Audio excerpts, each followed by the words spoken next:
नमस्कार दोस्तों, मैं अंकित कुमार झा स्वागत करता हूं आपका पीजी एकेडमी में। दोस्तों आज हम क्लास 11th एनसीईआरटी मैथ्स की एक्सरसाइज 1.1 हिंदी मीडियम में करेंगे और इंग्लिश मीडियम में मैं अगले पार्ट में करवाऊंगा। हिंदी मीडियम का ये पार्ट 1 है, इसमें एक्सरसाइज 1.1 करवाऊंगा। उसके साथ जो है इसका जो बेसिक होता है वो भी मैं आपको बताऊंगा। तो चलिए दोस्तों स्टार्ट करते हैं। और स्टार्ट करने से पहले आपसे उम्मीद है कि वीडियो को लाइक शेयर सब्सक्राइब जरूर करिएगा और आप लोग करेंगे ये भी मुझे उम्मीद है। तो चलिए दोस्तों स्टार्ट करते हैं आज का वीडियो। देखिए अध्याय 1 कक्षा 11वीं का अध्याय 1 है। इसमें हम पढ़ेंगे समुच्चय यानी कि सेट, हिंदी इंग्लिश में बोलते हैं सेट। तो बात करते हैं समुच्चय। सबसे पहले समझते हैं समुच्चय है क्या। देखिए दोस्तों समुच्चय भी एक समूह है। समूह मतलब जिसमें बहुत सारी चीज़ें आ जाती हैं, वस्तुएं आ जाती हैं। तो समुच्चय क्या है फिर? समुच्चय एक समूह है, लेकिन ऐसा समूह जो कि सुपरिभाषित हो, जिसको हम परिभाषित कर सकें, जिसको हम बता सकें ये किसका समूह है, ठीक है ना। तो वह समुच्चय होता है। तो यहाँ पर मैंने परिभाषा लिखी हुई है, वस्तुओं के सुपरिभाषित समूह को ही समुच्चय कहते हैं। मतलब समूह ही समुच्चय है, लेकिन ऐसा समूह जो कि सुपरिभाषित हो, जिसकी परिभाषा दी जा सके, जिसको परिभाषित कर सकें। तो दूसरे शब्दों में अगर हम कहें, ऐसा समूह जो प्रत्येक व्यक्ति के लिए निश्चित हो। प्रत्येक व्यक्ति मतलब हर कोई व्यक्ति, हर एक व्यक्ति उसके लिए वही बोले। एक व्यक्ति जिस उसका नाम एक जो बोलता है दूसरा भी वही बोले। जैसे मैं कहता हूँ एक वर्ष में 12 महीने होते हैं, जनवरी फरवरी मार्च अप्रैल मई जून जुलाई अगस्त सितंबर अक्टूबर नवंबर दिसंबर, ये 12 महीने होते हैं। तो दूसरा मेरा दोस्त भी वही बोलेगा, हाँ भाई अंग्रेजी वर्ष में 12 महीने होते हैं, मतलब हिंदी में भी 12 महीने होते हैं, उनके नाम आप ये हैं। जैसे एक और एग्जाम्पल दूं, जैसे अंग्रेजी वर्णमाला में कितने अक्षर होते हैं? 26, ए से लेकर जेड तक। तो दूसरे से अगर मैं पूछूं, जैसे रवि के लिए अंग्रेजी वर्णमाला में 26 अक्षर हैं ए से लेकर जेड तक, और सोनू के लिए क्या ये बदल जाएंगे? नहीं बदलेंगे, वही रहेंगे ए से लेकर जेड तक। तो इसका मतलब क्या है? अंग्रेजी वर्णमाला के शब्दों का समूह जो है वो एक समुच्चय है, क्योंकि ए से लेकर जेड तक हैं, वे कभी बदलते नहीं हैं। तो समझ गए बात को कि समुच्चय क्या है।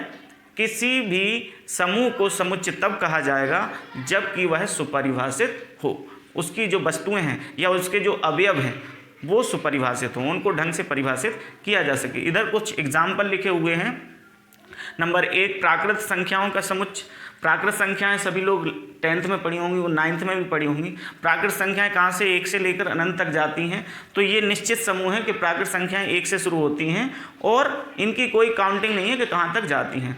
लेकिन सभी के लिए ऐसा मैंने कहा कि प्राकृत संख्याएं 1 से शुरू होती हैं, तो दूसरा कोई ये कहेगा कि 4 से शुरू होती हैं, 5 से शुरू होती हैं। सभी के लिए 1 से ही शुरू होती हैं। दूसरा एग्जाम्पल है एक वर्ष के महीनों का समुच्चय, मैं आपको बता ही चुका हूँ। तीसरा एग्जाम्पल है कक्षा 11वीं के गणित संकाय के छात्रों का समूह, जो कि मैथ के स्टूडेंट हैं 11वीं कक्षा में। वे फिक्स होंगे, जैसे सोनू मोनू गोलू ने मैथ लिया है तो वे निश्चित हैं कि सोनू मोनू गोलू ही हैं जो कि गणित पढ़ रहे हैं। तो एक परिभाषित कर दिया कि गणित के समूह में जो बच्चे हैं वे सभी समुच्चय कहलाएंगे। उनका समूह क्या कहलाएगा? समुच्चय कहलाएगा। परंतु देखिए यहाँ पर ये लिखा है, दुनिया के सर्वश्रेष्ठ 10 बल्लेबाजों का समूह समुच्चय नहीं है। क्यों नहीं है? क्योंकि देखिए मैं पसंद करता हूँ, मैं मान लो जैसे अभी आईपीएल चल रहा है, तो आईपीएल में मैं पसंद करता हूँ चेन्नई सुपर किंग्स के, चूंकि वो हार रही है लेकिन मेरे लिए वो अच्छे हैं, सर्वश्रेष्ठ हैं, ठीक है। कोई दूसरा पसंद करता होगा मुंबई इंडियंस के 11 के 11 खिलाड़ी हैं या उनमें से 10 खिलाड़ियों को वो पसंद करता होगा। तो ये निश्चित नहीं है कि दुनिया के सर्वश्रेष्ठ वो उनको सर्वश्रेष्ठ मानता होगा, ठीक है ना। तो जैसे हमारे देवी देवताओं में मेरे लिए 10 सर्वश्रेष्ठ देवी देवता कुछ और होंगे और दूसरे के लिए 10 सर्वश्रेष्ठ देवी देवता कुछ और होंगे। तो बात आ गई होगी समझ में। जैसे मैंने कहा मेरे 10 बेस्ट फ्रेंड हैं, मैं अपने 10 फ्रेंड मेरे कुछ और होंगे, दूसरे व्यक्ति के 10 बेस्ट फ्रेंड कुछ और होंगे। तो यहाँ पर निश्चित नहीं है कि किसी के लिए सर्वश्रेष्ठ 10 का ग्रुप है क्या, ठीक है। तो दुनिया के 10 सर्वश्रेष्ठ बल्लेबाज जो हैं वो हर एक व्यक्ति के लिए अलग अलग हो सकते हैं, ठीक है। मैंने यहाँ पर नोट लिखा है एक कि सभी समुच्चय समूह होते हैं। मतलब जो भी समुच्चय हैं वे समूह हैं, लेकिन परंतु सभी समूह समुच्चय नहीं हो सकते, मतलब ऐसा नहीं कह सकते कि हो ही नहीं सकते, लेकिन सभी समुच्चय जो है, सभी समूह हैं वो समुच्चय हों यह आवश्यक नहीं है। जैसे कि मैंने कहा दुनिया के 10 सर्वश्रेष्ठ बल्लेबाज का समूह, ये समूह है लेकिन समुच्चय नहीं है क्योंकि सबके लिए अलग अलग होंगे। अब मैंने कहा कि अंग्रेजी वर्णमाला के स्वरों का समूह AEIOU स्वरों का समूह, अंग्रेजी वर्णमाला के स्वर कितने होते हैं? ये होते हैं आपके AEIOU। तो मेरे लिए भी यही 5 स्वर हैं और दूसरे के लिए भी यही 5 स्वर हैं। तो मैंने परिभाषित कैसे किया? अंग्रेजी वर्णमाला के 5 स्वरों का समूह। इस समूह को मैंने इस तरीके से परिभाषित किया कि ये स्वर हैं, ठीक है, ये अंग्रेजी वर्णमाला के स्वर हैं, ये 5।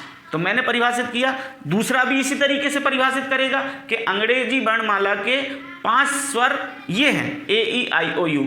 हालांकि उसको परिभाषित करने का तरीका अलग हो सकता है, लेकिन उसका उद्देश्य यही है कि अंग्रेजी वर्णमाला के 5 स्वरों का समूह, तो ये समुच्चय है। माय डियर स्टूडेंट्स, हम समुच्चय को लिखने का जो तरीका है, कैसे लिखते हैं किसी समुच्चय को, हम बुक्स में लिखेंगे, हमारी जो नोटबुक है उसमें लिखेंगे। तो कैसे लिखेंगे? देखिए, समुच्चय को बताते हैं कैपिटल लेटर से, नाम है ये कैपिटल लेटर, और उसको मंझले ब्रैकेट में यानी करली ब्रैकेट इंग्लिश में बोलते हैं, उसके अंदर जितने भी इसके एलिमेंट्स होते हैं, मतलब अवयव होते हैं, उनको हम कोमा के द्वारा सेपरेट कर देते हैं, कोमा के द्वारा, ठीक है ना। ऐसा नहीं लिखते कि AEIOU डायरेक्ट लिख दिया, नहीं, कोमा के द्वारा इनको अलग अलग सेपरेट किया जाता है। ये जो है, देखो मैंने यहाँ पर लिखा भी है, ए समुच्चय का नाम है, ए समुच्चय का नाम है, AEIOU जो है वो क्या है? इसके अवयव हैं, समुच्चय के अवयव, ठीक है। और जो ये ब्रैकेट लगा है, ये आपको दिख रहा होगा, इसको हिंदी में बोलते हैं मंझला कोष्ठक, आप लोगों ने सुना होगा, इंग्लिश में इसको बोलते हैं करली ब्रैकेट। क्या बोलते हैं? करली ब्रैकेट। और एक चीज़ ध्यान रखना कि समुच्चय का नाम जो है वो हमेशा कैपिटल लेटर से डिनोट किया जाएगा, और उसके जो अवयव हैं वो हमेशा काय से, कभी देखो कभी स्मॉल लेटर भी हो सकते हैं, लेकिन अगर कोई वर्ड का जैसे मैंने कहा सोनू, ठीक है, या बोला मैंने येलो, तो मैंने कहा येलो शब्द के अक्षरों का समूह। तो ऐसी स्थिति में मुझे क्या बोलना पड़ेगा? जैसे अगर मान लो ये कैपिटल हुआ YELLOW, तो यहाँ पर कैपिटल लेटर्स में लिखा है, तो मुझे वहाँ पर भी कैपिटल लेटर दिखाना पड़ेगा। लेकिन ज़्यादातर क्या करते हैं, हम इनको स्मॉल लेटर्स के थ्रू बताते हैं अवयव। ज़्यादातर अवयव आपको देखेंगे कि स्मॉल लेटर से बताए जाएंगे। तो इसको कैसे लिखेंगे? इसको लिखूंगा मैं YELLOW। नहीं दोस्तों, ऐसा नहीं लिखा जाएगा।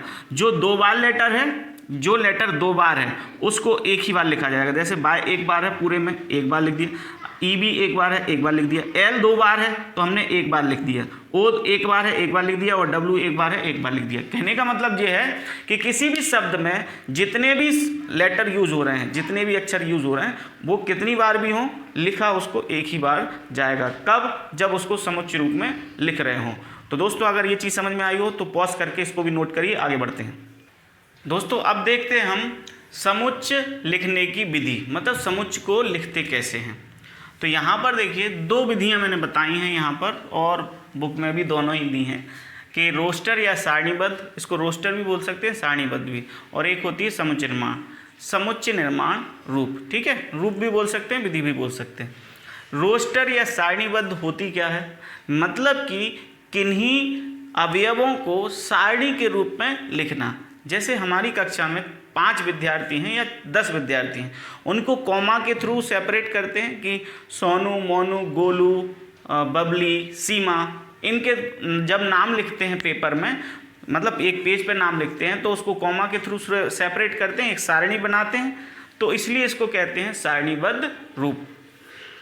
और समुच्चय निर्माण क्या कहलाता है? जैसे मैंने जनरली बोला कि अंग्रेजी वर्णमाला के स्वरों का समूह, यानी कि कक्षा 11वीं के विद्यार्थी तो ये हो गया आपका समुच्चय निर्माण। जो मैं जैसे बोल रहा हूँ ना, यही होता है क्या, समुच्चय निर्माण। तो यहाँ पर देखिए कुछ एग्जाम्पल लिखे हैं। यहाँ देखिए n 1 2 3 4, मतलब कि इस अवयव के ये क्या हैं, ये समुच्चय के ये अवयव हैं। अंदर जो होते हैं वो अवयव होते हैं। तो इसको समुच्चय निर्माण में कैसे लिखते हैं, देखिए ये लिखा हुआ है x एक प्राकृत संख्या है और x जो है छोटी है और बराबर है 4 के। इसका मतलब समझिए, यहाँ पर 2 बार x लिखा हुआ है। पहली बार जो x है इसका मतलब होता है x प्रत्येक अवयव को बताता है, ये जो अवयव हैं इनको बताता है, इसी का समुच्चय निर्माण रूप लिखा है ये। तो प्रत्येक अवयव को बताता है पहला x, और दूसरा जो x होता है वो बताता है उन अवयवों की प्रकृति कैसी है, उन अवयवों के गुण क्या हैं, ये बताता है। तो क्या बता रहा है कि x एक प्राकृत संख्या है, मतलब जो इसके अंदर अवयव आ रहे हैं वो प्राकृत संख्या है। और कहाँ तक की, x छोटा है और बराबर है 4 के, मतलब x 4 से छोटी सभी और 4 तक। ये जो इक्वल लगा है इसका मतलब क्या होता है, इसका मतलब बराबर, यानी 4 भी शामिल है और 4 से छोटे भी शामिल हैं। तो 4 और 4 से छोटी प्राकृत संख्या है, ठीक है। या इसको दूसरा रूप भी लिख सकते हैं हम, इसको ऐसे भी लिख सकते हैं कि n बराबर x 1 से 4 तक प्राकृत संख्या है,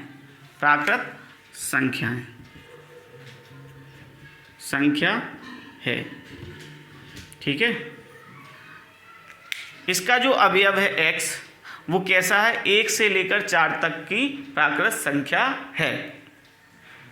फिर यहाँ पर दूसरा एग्जाम्पल लिखा हुआ है कि AEIOU, ये आपको पता है अंग्रेजी वर्णमाला के स्वर हैं। तो इसको हम, ये तो हो गई सारणी बना दी। अब इसके लिए हम लिखते हैं समुच्चय निर्माण रूप में। तो पहला 2 बार x लिखा जाता है, पहला x बताता है कि अवयव है ना, और दूसरा x बताता है कि अवयव कैसे हैं। तो अवयव कैसे हैं, अवयव अंग्रेजी वर्णमाला के स्वर हैं, स्वर, ठीक है। फिर इसके बाद तीसरा एग्जाम्पल है B, इसमें SCHOL है, कॉमा के द्वारा, ये तो आपको पता है कि सेपरेट करते हैं अवयवों को। फिर इसका जो समुच्चय निर्माण है इसको कैसे लिखेंगे, 2 बार x लिखा जाएगा। पहला x बताता है कि अवयव x, इसके अवयव हैं, कैसे अवयव हैं, शब्द स्कूल का एक अक्षर है, मतलब x जो प्रत्येक x है वो क्या है, इसका प्रत्येक अक्षर है, इसका एक प्रत्येक अक्षर है। लेकिन 2 बार जो शामिल होगा उसको हम एक ही बार लिखेंगे। देखिए आप यहाँ पर एक ही बार ओ लिखा है। जैसे मैथमेटिक्स में m 2 बार आता है आपका और a 2 बार आता है, तो उसको हम एक ही बार लिखते हैं। जैसे कि नवदुर्गों में प्रसाद बंटता है तो पंडित जी प्रसाद बांटते हैं और एक बच्चा खा के फिर दोबारा जब आ जाता है तो पंडित जी पहचान लेते हैं। अगर पहचान लेते हैं तो कहते हैं अरे तो दोबारा आ गया, चल अब तुझे प्रसाद नहीं मिलेगा। तो इसका मतलब जो एक बार प्रसाद खा चुका है उसको दोबारा प्रसाद नहीं मिलेगा, एक ही बार शामिल किया जाएगा। तो दोस्तों अगर ये चीज़ समझ में आई हो तो पोस्ट करिए, आगे बढ़ते हैं। माय डियर स्टूडेंट, आपको जो है एक्सरसाइज करते समय एक ऐसे अक्षर का सामना करना पड़ेगा।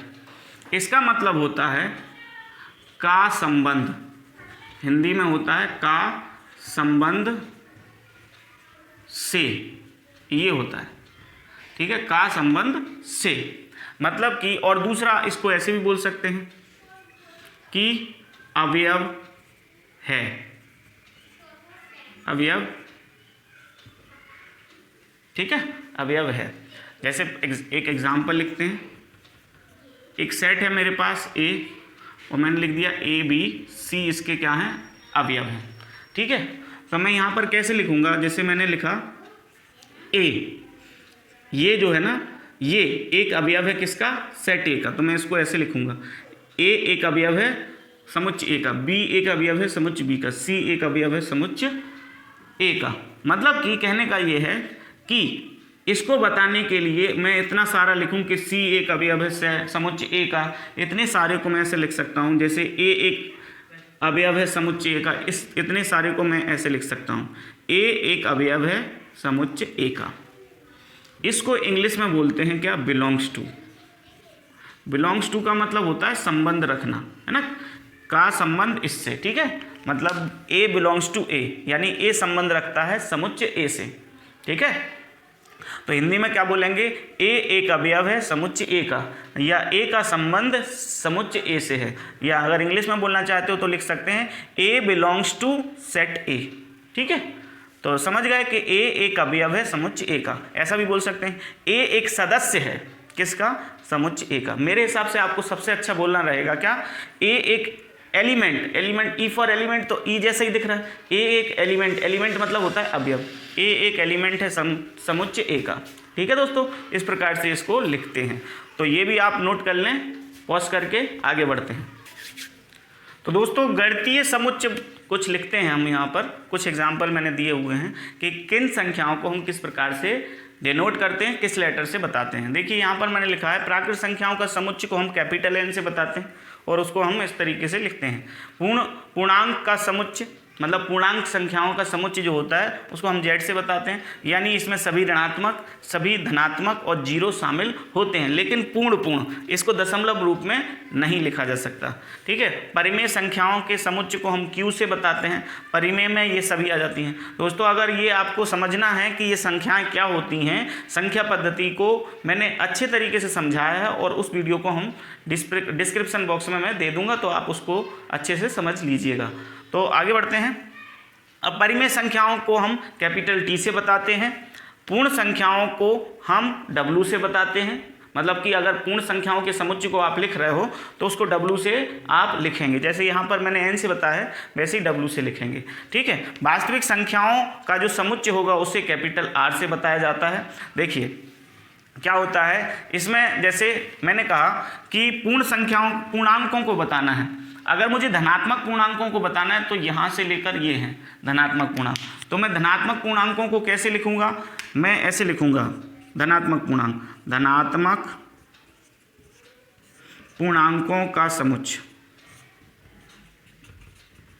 इसको मैं लिखूंगा कैसे, आर प्लस से, आर प्लस, आप इसको केमिस्ट्री वाला ये मत समझना, आर प्लस आयन, ठीक है। इसको हम लिख रहे हैं कि वास्तविक संख्याओं, सॉरी आर प्लस नहीं, जेड प्लस से, क्योंकि पूर्णांकों को बताते हैं काय से, जेड से, तो पूर्णांकों के धन समूह को बताया जाएगा काय से, जेड प्लस से, और ऋण समूह को यानी ऋण समुच्चय को काय से बताया जाएगा आपका, यहाँ पर माइनस लगा दूंगा तो माइनस के पूर्णांक, ठीक है दोस्तों। अगर ये चीज़ समझ में आ गई हो तो इसको पॉज करके आप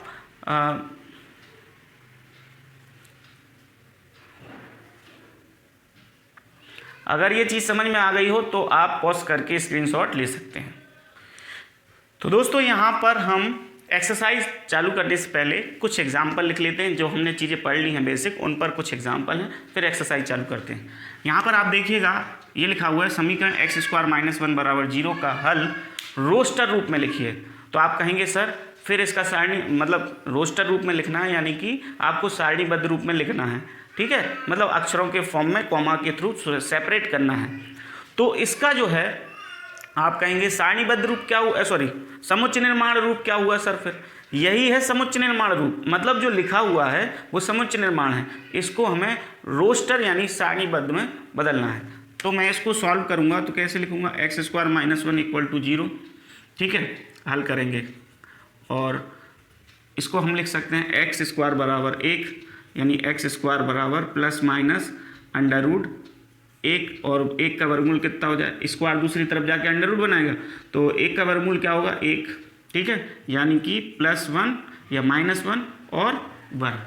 तो हम क्या लिख सकते हैं, इसका जो रोस्टर रूप होगा वो क्या होगा आपका -1, 1, ये इसका रोस्टर रूप हो गया, ये इसका आंसर हो गया, ठीक है। इसको देखते हैं, इसका रोस्टर रूप लिखिए, तो इसको क्या लिखेंगे, इसको सॉल्व करेंगे गुणनखंड द्वारा, तो बनेगा क्या x² + 2x - x - 2 = 0, तो x ब्रैकेट कॉमन लेंगे और x + 2 ब्रैकेट में बचेगा, यहाँ से -1, x + 2 = 0, आगे करेंगे तो क्या x + 2 कॉमन आएगा और दूसरे ब्रैकेट में x - 1 = 0, तो इसका आंसर जो हो जाएगा x = -2, x = प्लस का 1, इसको ट्रांसफ़र करेंगे, इसको ट्रांसफ़र करेंगे -2, इसको ट्रांसफ़र करेंगे प्लस का 1।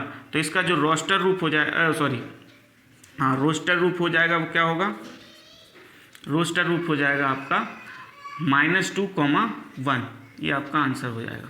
ठीक है, अब देखते हैं दोस्तों, ये x एक धनात्मक पूर्णांक है और x² इज लेस देन 40, मतलब ऐसी संख्याएं लिखो जिनके वर्ग 40 से छोटे छोटे हों, ऐसी संख्याएं जिनके वर्ग 40 से छोटे छोटे हों।